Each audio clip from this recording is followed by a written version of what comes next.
va pas se mentir, l'un des vrais super pouvoirs de l'impression 3D, c'est pouvoir réparer des objets qui sans cette technologie auraient sûrement fini à la poubelle. Donc en plus d'être ultra pratique, c'est évidemment économique, écologique et franchement super satisfaisant. Mais attention, reproduire parfaitement une pièce en 3D, c'est tout un art. Et il y a en fait pas mal de pièges à éviter absolument pour par exemple bien gérer les tolérances, c'est-à-dire anticiper l'écart entre les dimensions prévues sur votre modélisation 3D et la pièce que vous allez imprimer, ou bien encore anticiper les contraintes mécaniques que votre nouvelle pièce va devoir supporter. Alors c'est pourquoi aujourd'hui on va justement t'apprendre à éviter ces différentes erreurs classiques. Et pour ça on va prendre un exemple super concret, réparer cette pièce cassée d'un aspirateur. Et pour ça, on utilisera Fusion 360 pour la modélisation, Orca Slicer pour le logiciel de préparation et bien sûr, directement une imprimante 3D. Et comme toujours pour les tutos, c'est notre bien-aimé Paul qui s'y colle. D'ailleurs, certains d'entre vous nous ont demandé pourquoi Paul n'apparaissait jamais à l'écran. Eh bien, c'est simple.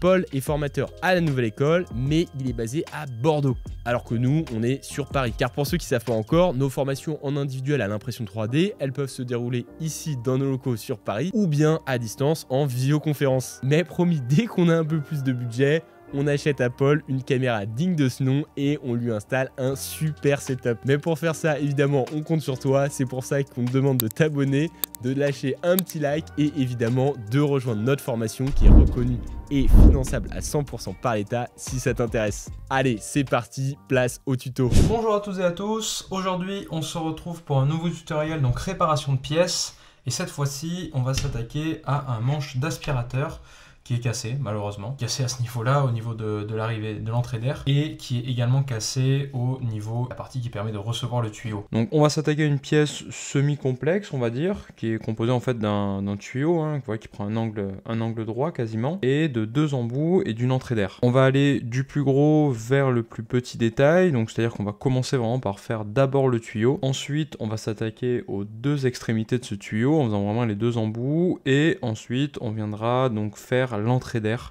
qu'il y a sur le dessus du tuyau. Et ensuite, bien sûr, on exportera et il faudra ensuite découper et imprimer la pièce afin de la remplacer. Typiquement, ça c'est vraiment un tutoriel que vous pouvez faire pour tout type de pièces, vu que ça s'adapte vraiment à absolument toutes les pièces plastiques que vous pouvez avoir qui peuvent casser à la maison. Et donc, il suffit juste de reprendre des petites cotations, comme ça, vous faire un petit plan typiquement de votre pièce, et ensuite donc la refaire en 3D. Donc on va prendre quelques cotations, et puis on va tout simplement le refaire, cette pièce. Alors, pour commencer, on sort l'éternel pied à coulisses, qui va nous aider pas mal sur cette prise de cotation. Alors comme vous voyez, moi c'est un pied à coulisses manuel, c'est pas un pied à coulisses électronique. Donc je suis encore de la vieille école, faudrait se moderniser un jour. Et on peut commencer donc à prendre nos cotations. Alors, pour commencer, donc sur l'utilisation du pied à coulisses, comme vous voyez, il y a deux parties sur lesquelles vous allez pouvoir prendre les cotations. Il y a ces petits bouts ici de branches sur le mien, donc qui vont permettre de prendre les cotations des diamètres intérieurs, et après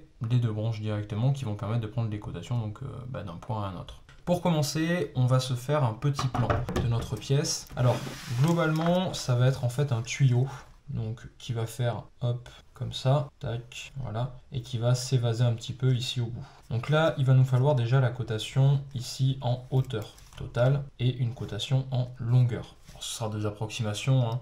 On n'est pas obligé de refaire exactement la même pièce, ce serait histoire d'avoir l'idée. Ensuite, du coup, il me faudra éventuellement cette cotation ici, donc le diamètre que je vais avoir et l'épaisseur que je vais avoir. Donc là, je vais mettre cotation de diamètre et épaisseur.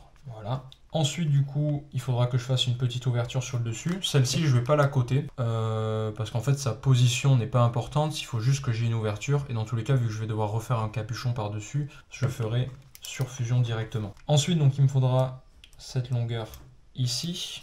Même si je pense que pareil, je pourrais adapter un petit peu et faire quelque chose de différent. Ça, je verrai directement sur Fusion en fonction de ce que je vais faire. Et par contre, j'ai des dimensions intérieures ici à prendre, alors qui vont être compliquées à prendre sans casser directement la pièce. À la limite, ça, je les prendrai directement sur le tuyau. En fait, l'intérieur de ma pièce, ça fait une partie. Donc là, j'ai toute la partie extérieure comme ça, avec mon tuyau qui part ici. Et j'ai un espèce de petit rebord comme ça, voilà, avec une petite languette, et le truc vient se clipser directement comme ça par-dessus la petite languette. Ça, soit je casserai la pièce, soit j'essaierai de les prendre sur l'autre arrivée là-bas. Déjà, on va prendre ces dimensions-là et on va essayer de voir ce que ça donne. Donc, au niveau des dimensions sur mon tuyau.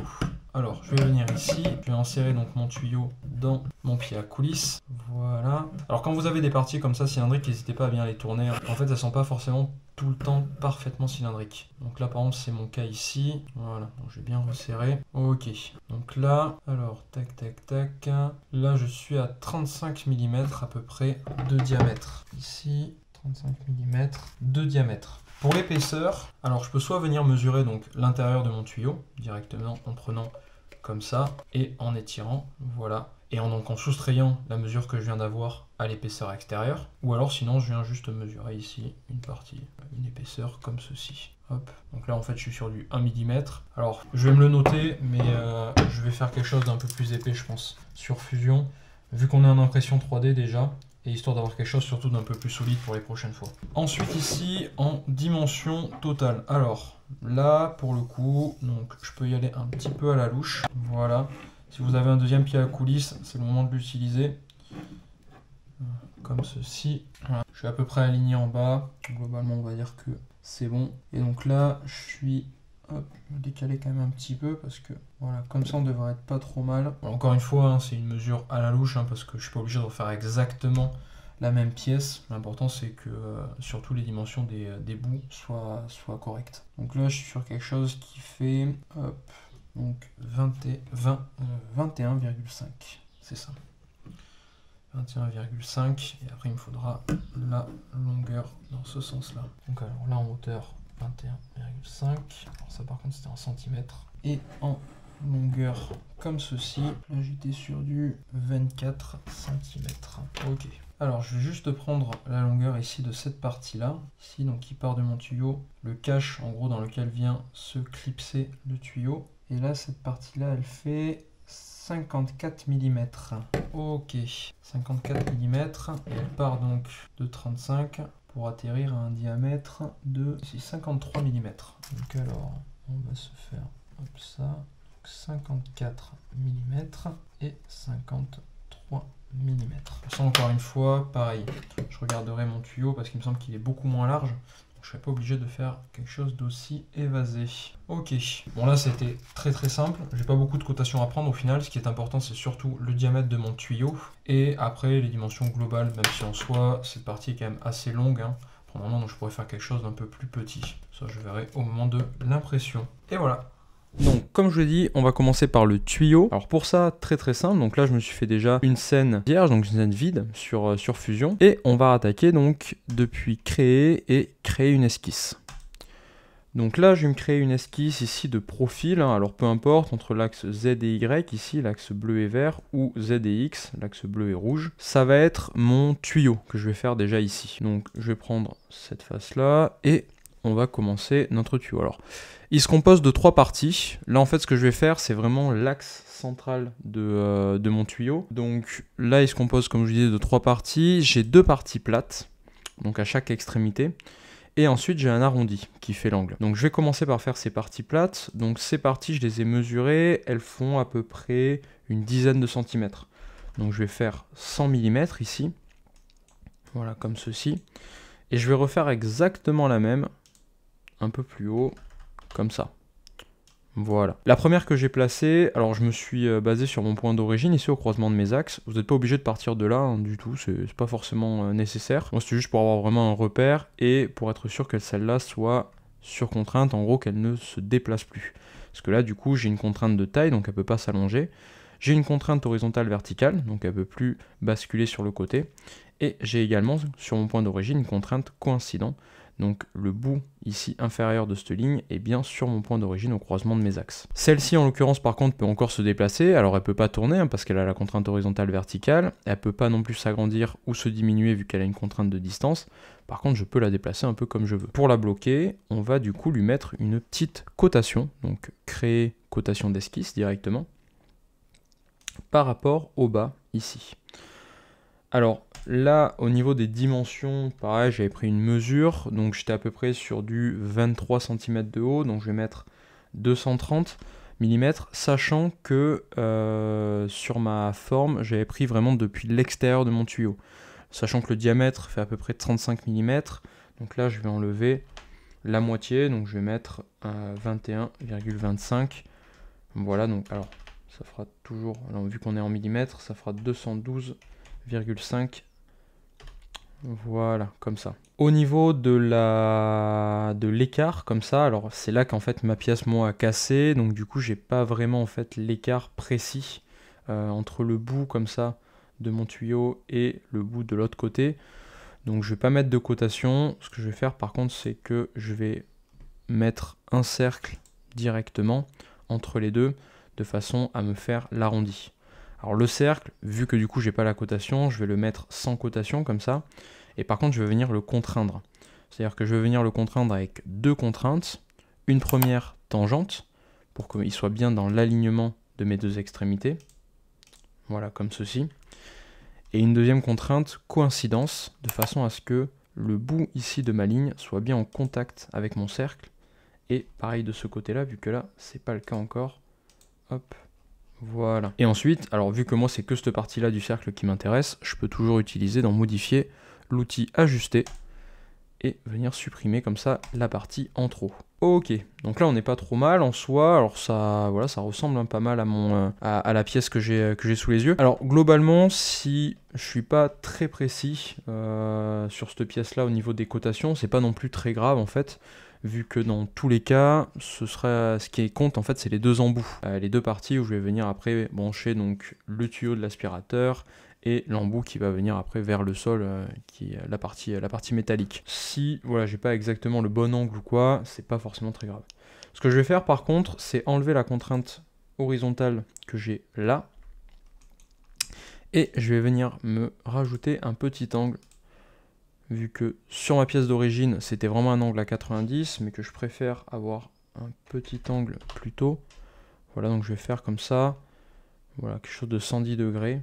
Ce sera pas trop mal. Alors là ma cotation elle est plutôt mal placée, donc je vais la refaire. Je vais la faire voilà, pas par rapport à ici. Hop, je vais la faire par rapport au debout comme ça. Donc là je vais remettre 212. Oui ça fait bien 21 cm 25. Donc là on est pas trop mal. Et comme ça je garde mon arrondi, toujours avec les contraintes tangentes, donc il est bien dans l'alignement. C'est parfait. Ok. Bon, ben là du coup on est bon. Donc ça ici je vais juste terminer l'esquisse. Alors elle apparaît ici dans mon navigateur, je vais la renommer, je vais l'appeler axe, tout simplement vu que ce sera l'axe en fait de mon tuyau. Et ça je vais le réutiliser directement. Alors là pour faire le tuyau vous avez deux solutions. Nous on va utiliser une primitive, ce qui est je pense la solution la plus simple. Après, si vous préférez, vous pouvez toujours placer une esquisse, alors soit à ce niveau-là, soit à ce niveau-là, et venir après faire un balayage, en faisant comme ça le profil en gros de votre tuyau, et venir le projeter comme ça avec l'outil donc balayage qui est ici dans créer, sur toute la longueur de votre axe. Sinon, ici, dans les primitives, donc dans les formes de base que vous propose Fusion, vous avez la primitive tuyau. Donc là, il vous demande de sélectionner un chemin. Alors on a la sélection en chaîne d'activer, donc ça veut dire qu'il va nous prendre toute la longueur du chemin. Donc là, voilà, je sélectionne mon chemin ici. Section, on est bien en circulaire, donc j'ai une section ronde. Distance 1, donc ça fait bien toute la distance de mon chemin. Taille de la section 35 mm, donc là c'est bon, c'est ce que j'avais besoin. Épaisseur de section, donc ça c'est l'épaisseur qu'on va laisser ici de chaque côté. Là on est sur du 2,5. Donc pareil, c'était à peu près ce que j'avais. Alors j'avais mesuré sur le tuyau de référence 1 mm, mais je trouvais ça assez léger, et je pense que c'est d'ailleurs pour ça que la pièce était assez fragile et qu'elle a lâché rapidement. Donc du coup là je vais l'épaissir un petit peu, je vais mettre 2,5. Ici on est bien en creux, donc du coup ça me fait ici le trou intérieur, hein, c'est ce qui me donne accès à cette épaisseur de section juste là. Opération nouveau corps, vu qu'on n'a pas de corps déjà dans notre scène, comme ça nous en crée un nouveau. Je valide, et là j'ai un dossier corps qui est apparu avec mon tuyau que je viens de faire, donc pareil, que j'ai renommé. Ici, donc alors, d'un côté, de ce côté-là, je vais pas avoir besoin de retoucher grand-chose, vu que en fait c'est le tuyau métal après qui vient se brancher directement dessus, donc autour. Donc là il me suffisait juste d'avoir le bon diamètre, et ça devrait s'emboîter correctement. Par contre ici, de l'autre côté, Donc de l'autre côté, je vais avoir besoin de faire une petite fixation. En fait, j'ai une espèce de clips en plastique qui vient s'emboîter comme ça directement dedans. Et donc je vais faire un petit rebord et par-dessus un capuchon en fait, histoire de masquer le mécanisme. Donc alors pour ça, je peux me faire directement soit une autre esquisse, soit revenir dans mon esquisse basique ici. Alors histoire de bien les séparer, je vais m'en faire plutôt une nouvelle. Donc là, je vais me la faire exactement au même endroit. Voilà, comme ceci. Et donc là, ici, alors, je vais partir du bord de mon cylindre directement. Donc je vais partir avec des lignes. Donc je vais me faire d'abord l'espèce de capuchon qu'on va avoir. Donc alors, le capuchon, je vais le faire descendre comme ça assez bas, hein, voilà, sur à peu près 9 mm. Voilà. Et ensuite, comme ça, je fais descendre le reste, hop, jusqu'ici. Ok. Le but, ce serait d'avoir un capuchon quand même assez long. Donc quelque chose qui fasse, ah ben là ça fait 5 cm, c'est parfait. Voilà, on va rester bloqué à 50. Je vais juste me rajouter un petit congé ici, de manière à ce que ça arrondisse un peu plus.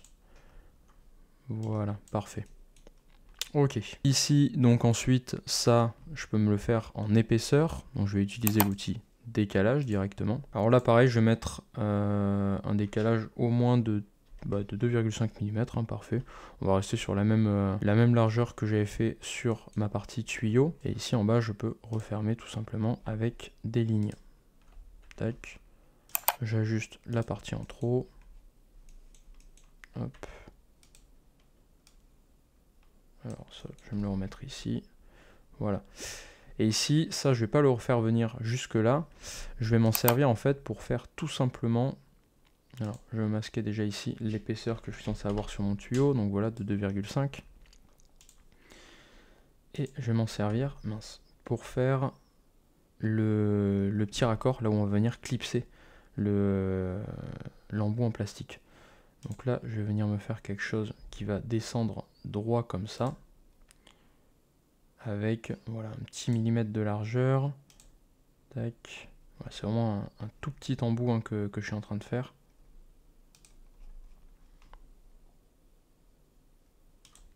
Ok, alors je vais juste prendre quelques cotations. Là entre les deux, je suis à un demi-millimètre.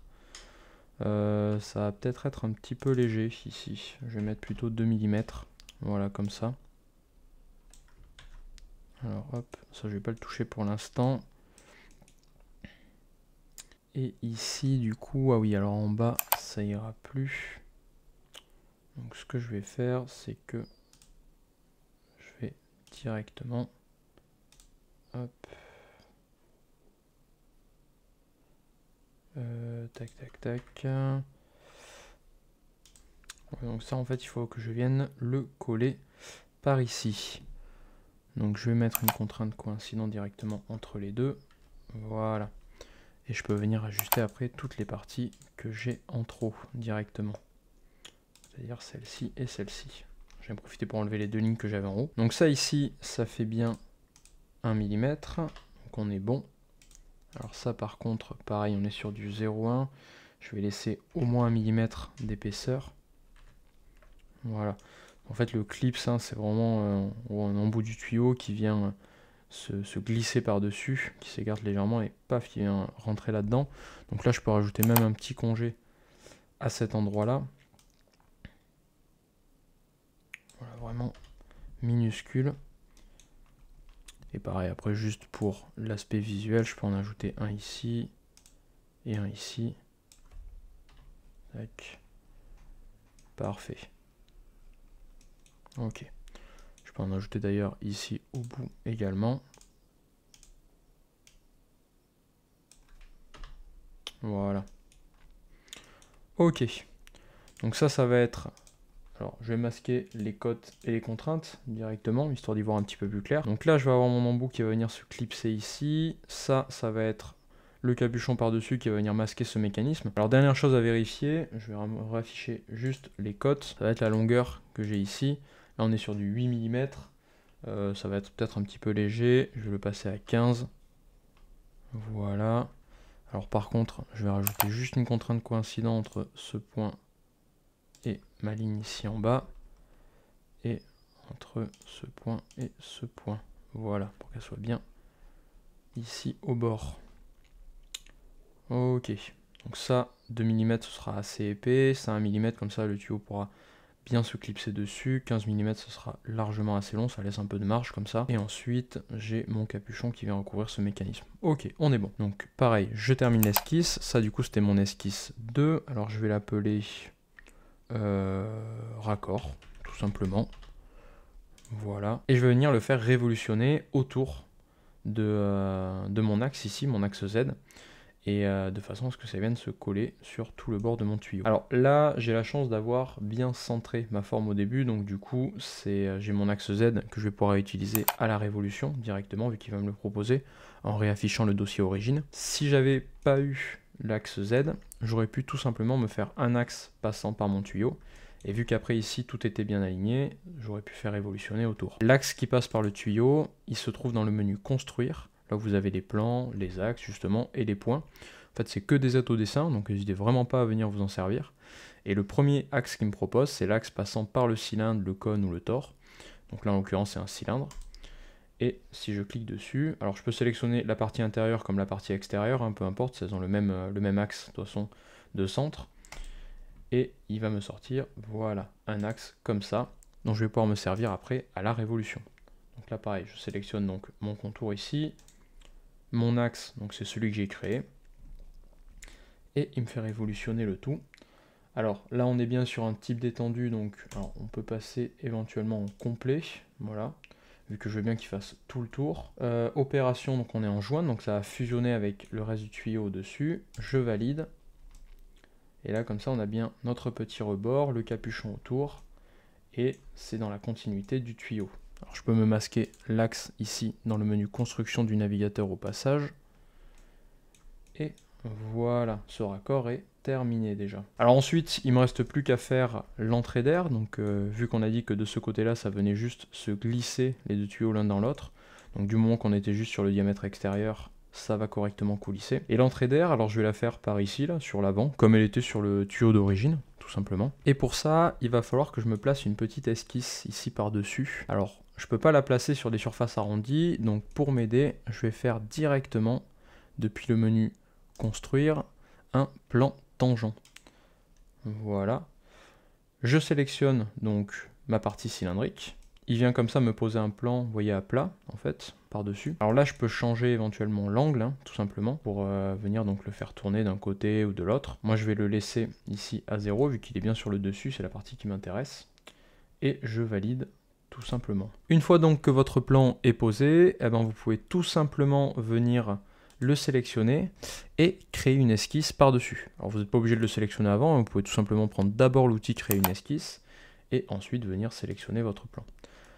Là, il va vous amener bien, vous voyez, sur donc par rapport à votre partie haute de votre tuyau, donc bien en face. Et ici, alors pareil, je suis bien centré avec mon axe, donc c'est un bon repère. Sinon, j'aurais dû juste me refaire un axe passant par le cylindre, encore une fois. Et je vais pouvoir, en fait, sur cet axe-là, centrer un rectangle par le centre, en fait, qui va me servir d'ouverture. Donc pour mon tuyau. Alors je vais pas le faire trop collé par rapport à ici, vu que les deux tuyaux vont venir s'emboîter l'un dans l'autre. Je vais venir plus par là, directement. Et on va faire comme ça une petite ouverture. Tac. Voilà, cette longueur-là, ça devrait suffire. Là, on est sur quelque chose qui fait donc 6 cm de long. Ouais, c'est à peu près ce que j'ai sur le tuyau d'origine. Ok. Je vais venir juste rajouter des petits congés. Parce que pareil, ça fera plus sympa. Voilà. Hop. Petit congé de 7,5 ou même de 8 hein, à la limite. Voilà. Ok. Donc là, on n'est pas trop mal.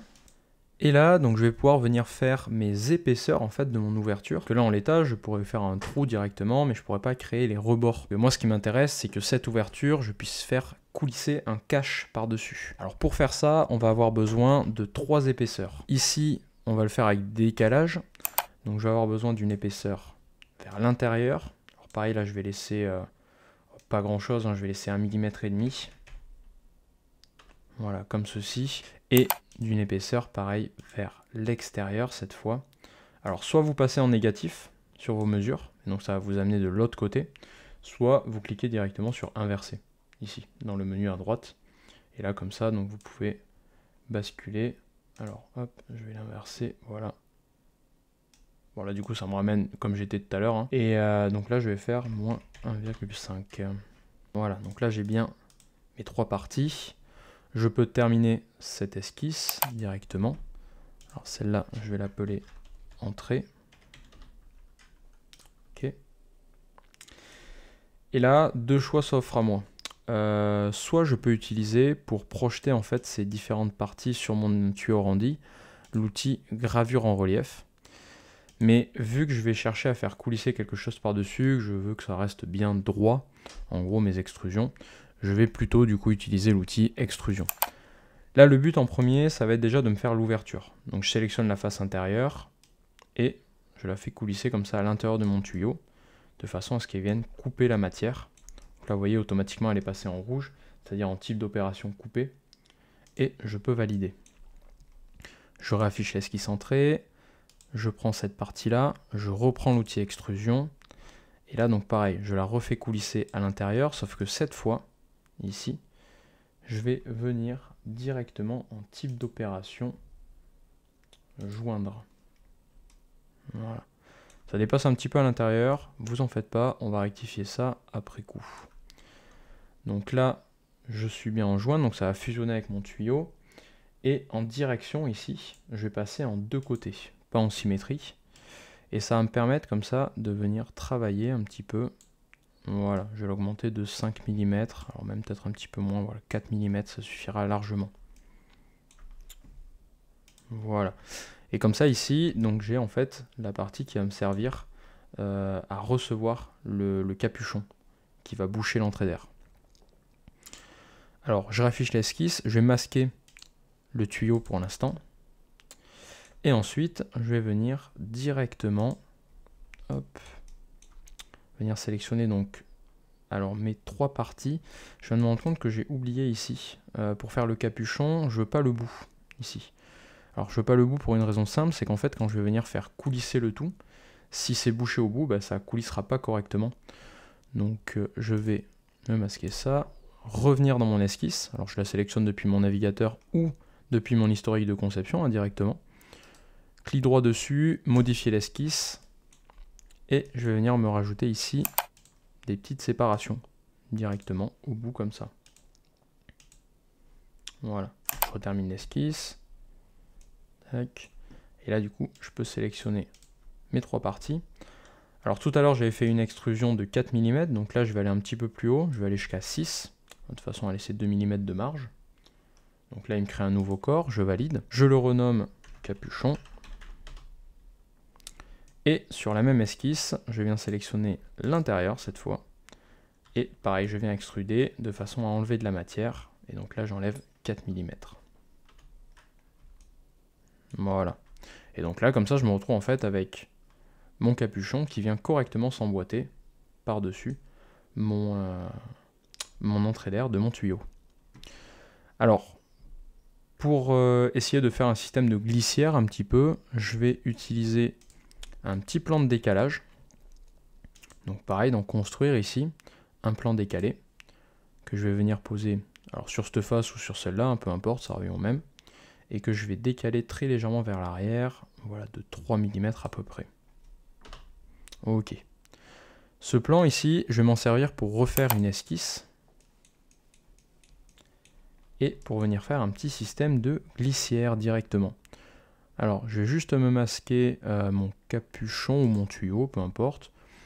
Et avec des rectangles, je vais venir donc faire juste un petit rectangle, voilà.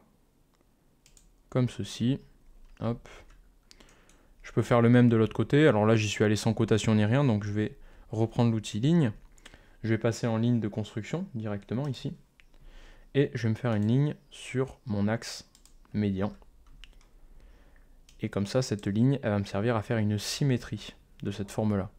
Donc là, je la sélectionne, créer, symétrie miroir. Donc mes objets sont déjà sélectionnés, il me demande l'axe de symétrie maintenant. Je peux indiquer mon axe médian. Je valide. Et j'ai le même rectangle qui s'est fait de l'autre côté. Je peux terminer mon esquisse. Pareil, je la renomme.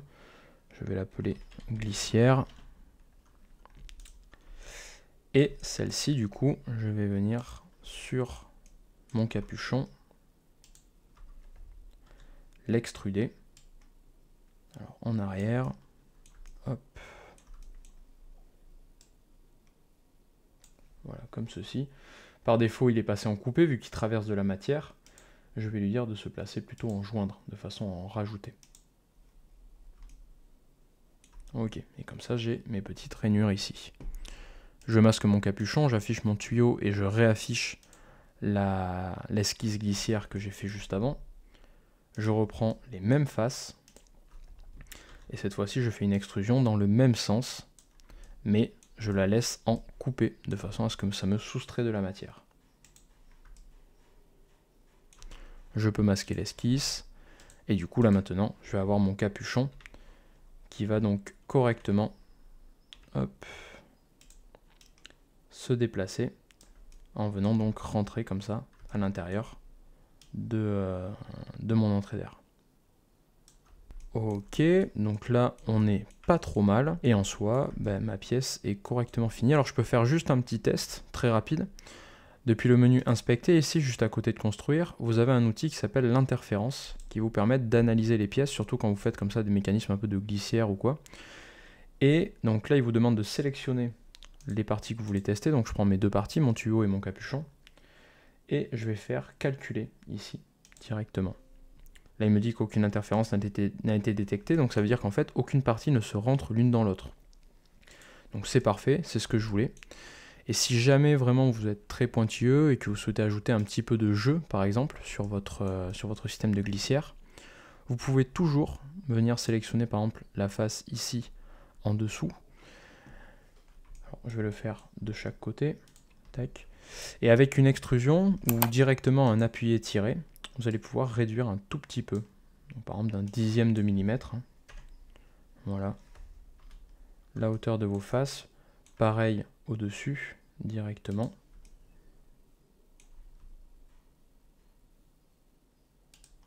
Hop. Appuyer, tirer. Tac. Et on réduit d'un dixième de millimètre. Ok, comme ça va laisser un petit peu de jeu, ça coulissera un peu mieux.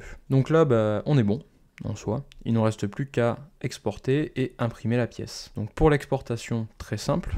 Alors vous avez le choix, soit vous masquez les différentes parties et vous les exportez une par une, soit sinon, en les laissant afficher, vous pouvez venir prendre l'outil dans Fichier en haut à gauche, Impression 3D. Donc là, type de préparation, on est bien en exporté. Objet, donc ce sera mon tuyau directement, format STL, type d'unité millimètre, c'est ce sur quoi on a bossé. Pas besoin de cocher l'aperçu, hein. Ça va juste vous montrer en fait le maillage qu'il va réaliser. Je fais OK et je viens directement enregistrer ma pièce. Donc là, il me l'enregistre dans mes téléchargements, dans un dossier à imprimer. Donc c'est parfait. Voilà, je vais l'appeler tuyau. Et ensuite, je refais la même chose pour mon capuchon. Donc, fichier, impression 3D. Je sélectionne cette fois le capuchon. Format STL, type d'unité millimètre, pareil, impeccable. Je valide et nom capuchon, même dossier, enregistré. Et maintenant, tout va se passer sur le slicer.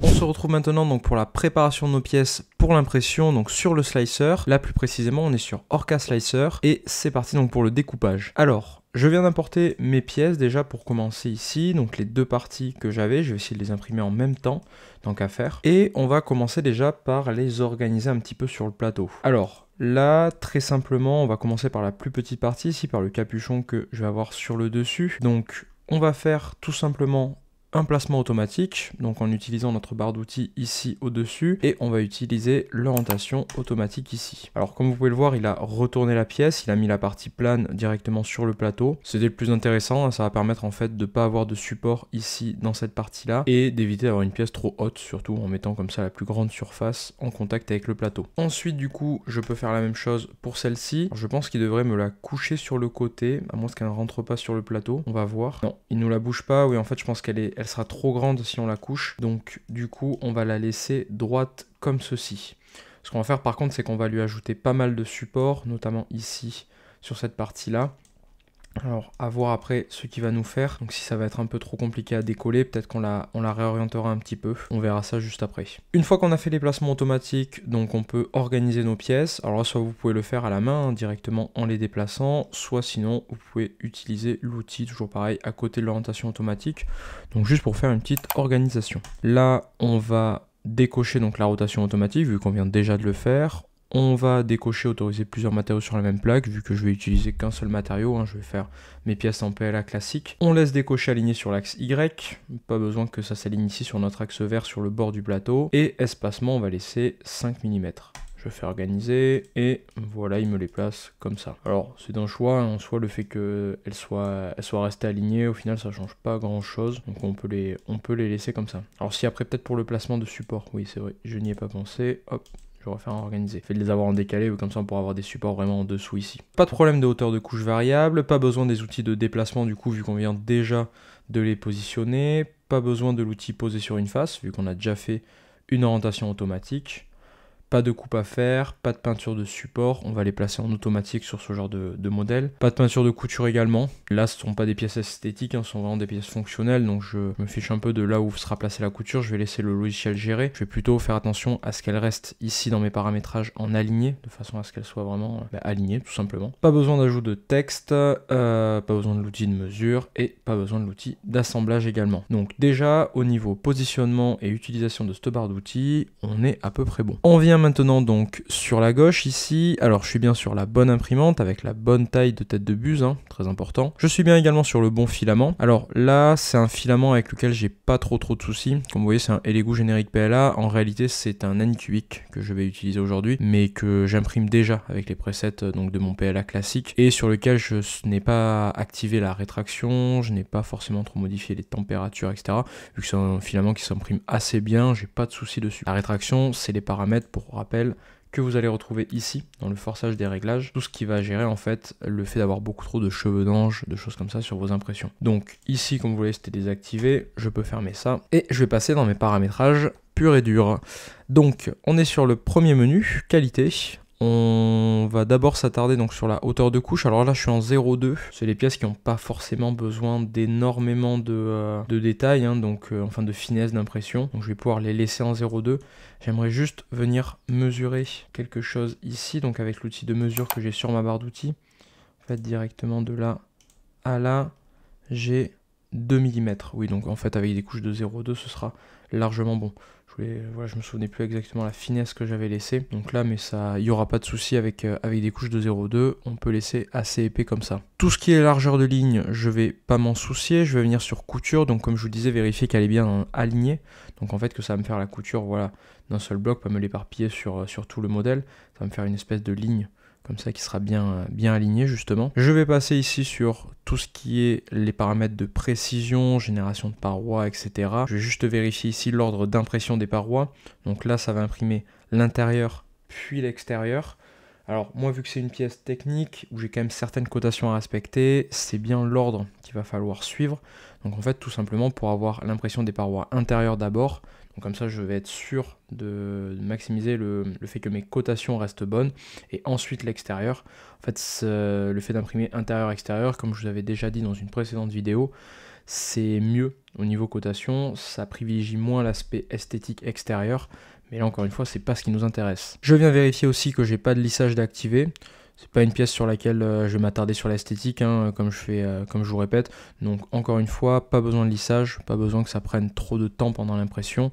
Je pourrais toujours revenir nettoyer un petit peu en ponçant après coup. Je viens ensuite sur solidité ici. Alors donc là, au niveau des parois, j'ai 3 parois avant donc mon remplissage interne.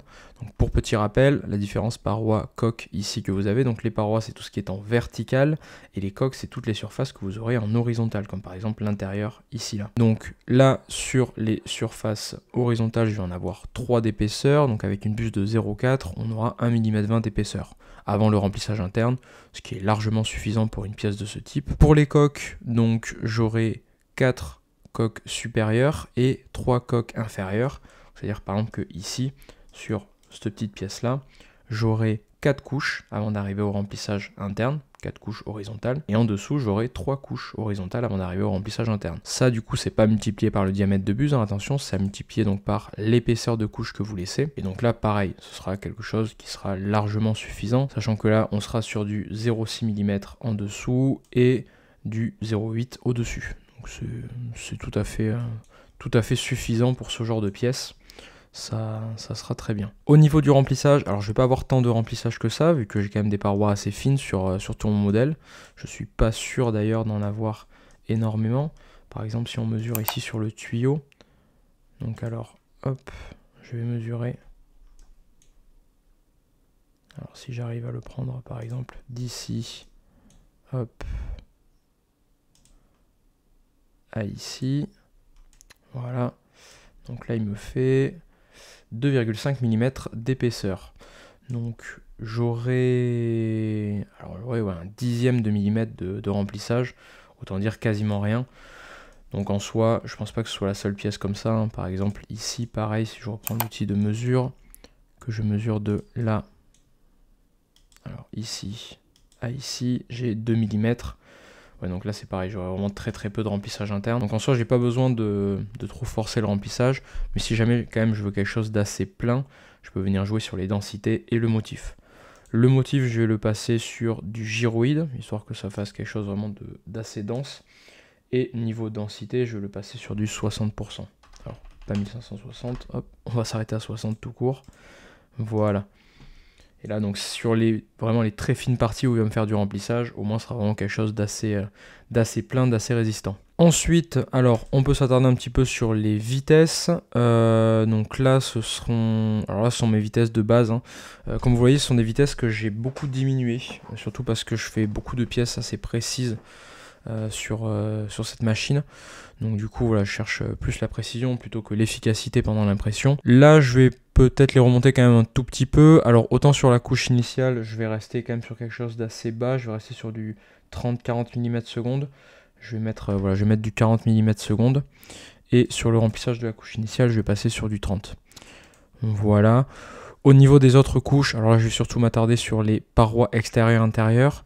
Donc les parois intérieures, moi je veux que ce soit vraiment quelque chose d'assez bien fait, donc je vais quand même laisser des vitesses assez basses, je vais rester sur 60. Par contre pour les parois extérieures, c'est vrai qu'on peut monter un petit peu quand même. Je vais monter sur du 80 mm secondes, quand même pour que ça reste pas non plus trop rapide, que voilà, ça reste assez précis. Au niveau du remplissage, alors ça je vais le laisser à 80 mm secondes, quoi qu'en soit il ne va pas m'en faire beaucoup. Je vais quand même le laisser à 80 mm secondes, éviter que voilà, de prendre le risque que ça fasse foirer l'impression à ce moment-là. Les supports, je vais les laisser à 50 mm secondes, voilà, pas trop rapide, hein, parce qu'il va en avoir pas mal, et ils vont monter surtout assez haut, donc ce serait dommage qu'ils lâchent. Et en parlant des supports, justement, on va pouvoir passer ici sur les paramétrages des supports. Donc déjà, on va les activer, tout simplement. Et ici, je vais venir choisir des supports normaux, en fait, ceux qui sont sélectionnés par défaut. Alors pourquoi des supports normaux? Tout simplement parce que c'est une pièce, encore une fois, je me fiche de son aspect esthétique. Donc du coup, si jamais il y a beaucoup de traces dessus, si jamais il faut venir reponcer un petit peu pour enlever les traces de support, c'est pas très grave. Moi, ce qui m'importe, c'est surtout que la pièce soit correcte, en fait, au niveau des dimensions, etc. Et que l'impression ne foire pas en cours de route. Donc je vais laisser les supports normaux. Style, donc pareil, là, je vais les laisser en grille. L'angle de seuil, donc pour l'instant je vais le laisser à 30 degrés. On verra un petit peu où c'est qu'il va m'en placer et s'il y a moyen d'optimiser un peu ça en mettant par exemple des supports un peu plus tard. Densité de couche initiale du support, donc 90%, ça on le touche pas. L'expansion du support, donc en fait l'espèce de bordure qui est fait autour, histoire de stabiliser le support. Là c'est plutôt sur 2 mm, peut-être l'augmenter un petit peu vu que ça va être des supports quand même assez hauts. On va le faire plutôt sur... aller sur 5 mm, comme ça on va être assez large. Je laisse décocher sur le plateau uniquement, quoique pour le coup, je pourrais avoir des supports qui ne partent que du plateau. Vu qu'en fait, toute la partie qui va être ici au-dessus, sur les tuyaux comme ça, le fait en fait que ça fâche d'abord les couches en dessous, ça va lui permettre de s'auto-supporter un minimum. Donc théoriquement, si vous êtes sur des vitesses assez basses, ce qui est notre cas ici, ça devrait passer sans support, tout l'intérieur qui est là. Sachant qu'en plus de ça, il a des vitesses adaptatives que vous retrouvez ici lors des passages sur les surplombs, donc sur les parties qui sont un peu risqué, qui risque de décrocher. Donc je vais cocher sur le plateau uniquement, je vais voir un petit peu pareil le placement et je ferai en fonction. Supprimer les petits surplombs donc pour qu'il évite de supporter vraiment les toutes petites parties, ça on laisse. Ici donc ensuite on a tous les paramètres avancés du support, donc là pareil on n'est pas sur une pièce vraiment où l'esthétique va primer, donc encore une fois c'est pas très grave si on a vraiment pas mal d'accroches entre le support et le modèle. Au niveau des distances Z,